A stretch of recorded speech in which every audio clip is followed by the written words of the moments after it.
and welcome to New Teacher Orientation. We are so glad you're on board here at Grandview C4 School District. My name is Julie Cruz-Ganan, and I'm a second grade teacher here in the district. I'd like to talk to you today about assessment terms that we use and how they relate to reading instruction. It's important that we're all on the same page when discussing these terms so we can collaborate about students and their instruction to better help them succeed. The first term I'd like to discuss is reading or literacy assessment. Reading or literacy assessments are tools that help identify a child's decoding skills, comprehension, and reading level. These assessments also help to identify how well they can express their thoughts and ideas. We use the terms together because the literacy curriculum today is integrated to include listening, speaking, reading, writing, viewing, and representing. Reading or literacy assessment results are going to help teachers drive their instruction. When a student's reading level is determined, the teacher can then develop guided reading groups that will focus on different reading strategies based on needs. Likewise, informal writing assessments can help teachers determine next steps in planning for whole class writing lessons as well as individual or small group needs. An example of a reading assessment is the Benchmark Assessment System, or BAS, by Fountas and Pinnell. This assessment is an informal assessment given to students individually 3 times a year to determine reading level as well as progress made between intervals. It helps teachers calculate accuracy, comprehension, and do a miscue analysis. When this assessment is initially given in the fall, it helps determine guided reading groups and what skills students are coming into the grade level already prepared with. When the assessment is given again in the winter, adjustments can be made and interventions that may not have been addressed yet can be implemented. In the spring, the final assessment is given to determine growth and give next grade level teachers starting information and next steps. Informal reading and writing assessments will let the teacher know when a skill needs to be retaught. Some reading assessments, like the BAS or weekly running records, will help teachers determine which miscues hinder the student's comprehension and therefore what interventions need to be implemented to help the student. The reading literacy specialist role is to support students who need interventions based on these assessments. They also serve as a support for teachers when they're not certain what the data suggests in terms of a specific area of struggle for a student. The specialist can also coach the teacher on instructional strategies. Students in Grandview C4 School District are familiar with taking pre- and post-tests in reading, writing, and math. These summative reading assessments show growth over time or at the end of a unit. Students are also familiar with formative reading assessments that allow teachers to give them feedback on a daily basis. Students engage in goal setting when they see the results of their assessments. Language assessment is another term we use a great deal. Language assessments are tools that identify students' oral language development. For example, phonological awareness, vocabulary, and syntax. As teachers address language, they are able to assess language. They are able to dive in specifically to the part of language development that the student is lacking in and provide explicit instruction. Children go through stages of reading and writing development. If a stage is not successfully achieved, the student will likely need support in areas like reading fluency, comprehension, or expressing thoughts. One assessment tool that teachers can use in this area is a phonological awareness skills test. Teachers administer this assessment individually to help determine students' phonological awareness, such as rhyme recognition, syllable blending, and phoneme understanding. Once the test results are evaluated, teachers can then use tiered interventions to help teach students the skills they struggle with. Students in kindergarten through 2nd grade should be getting Tier 1 phonics instruction daily, with more emphasis in kindergarten and first. Those students whose assessment shows a greater need can receive Tier 2 or 3 interventions. Reading literacy specialists can support students with oral language deficits in small group or one-to-one lessons. They can focus on phonological awareness, phonics, fluency, vocabulary, or comprehension. The specialist is going to work with students to help them with their understanding and use of language. Students in Grandview schools understand that phonics and vocabulary building are part of reading comprehension, so these are built into daily lessons and assessments. They're familiar with teachers conducting regular running records to assess their fluency and monitor progress as part of their language assessment. Now we'll move on to the term diagnostic test. These tests are standardized and help determine a student's strengths and weaknesses. Diagnostic reading tests give information to teachers about students' skills in areas like phonics, sound blending, word recognition, structural and contextual analysis, vocabulary, and comprehension. Once the test results are analyzed, the teacher can make instructional decisions about grouping students to work on specific skills or possible interventions. One diagnostic test we use in Grandview is the REA assessment. This test is administered to all students 3 times per year. It identifies strengths and weaknesses specifically in the areas of phonological awareness, phonics, high-frequency words, vocabulary, and comprehension. It also shows growth over time.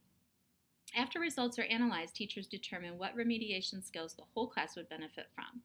Interventions will be put in place for students who are well below grade level in a given area.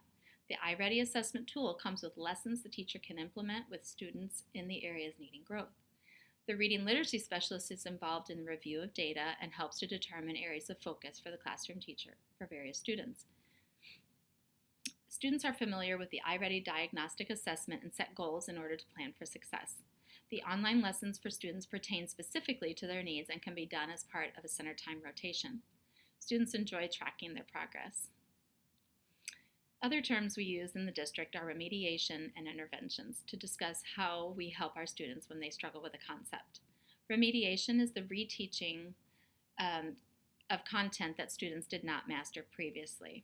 When a teacher recognizes that there are errors or misconceptions in the majority of students' understanding in a reading or writing concept, he or she can do reteaching of the concept during core instruction. To continue to move on when the majority of students are lacking a skill will waste valuable teaching and learning time.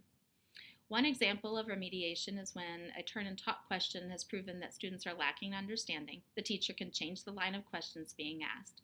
Or after grading a formative, like an exit ticket, shows that students are making errors, new examples of the concept can be given to students. The new approach, however, needs to be different from the first in order to be most effective.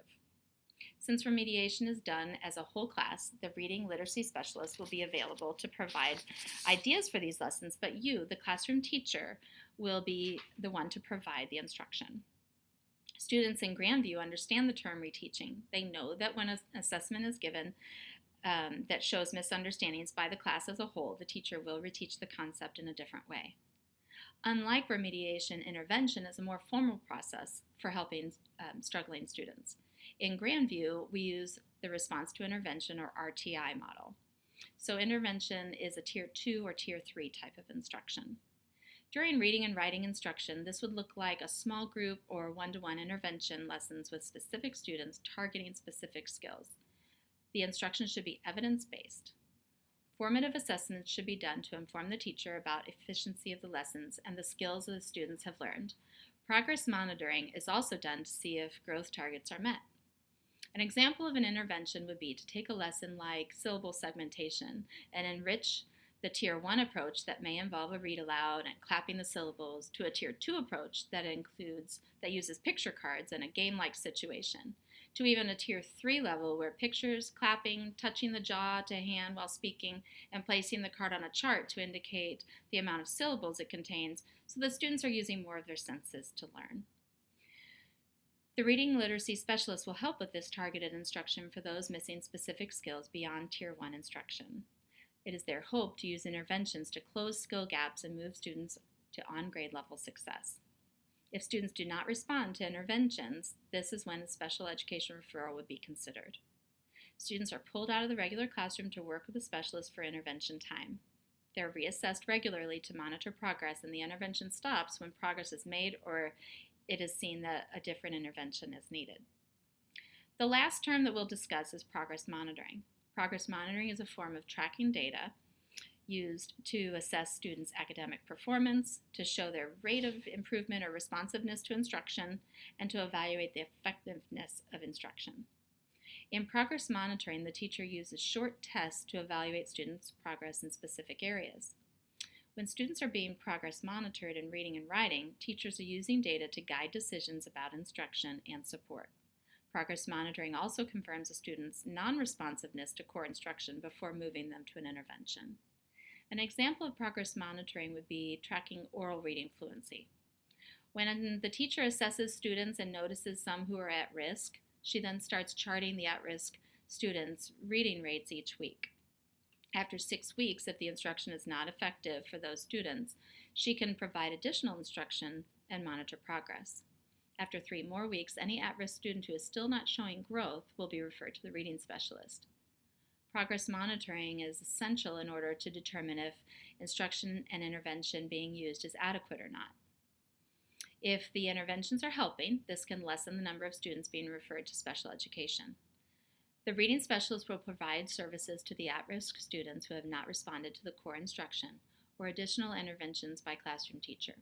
As the reading specialist collaborates with the teacher, they can better determine if a student should be referred for special education. If the answer is yes, then they can be sure that they will have adequate data to support that referral. Students in a classroom that uses progress monitoring become more aware of their own performance and can be motivated by seeing the growth line increase on data charts.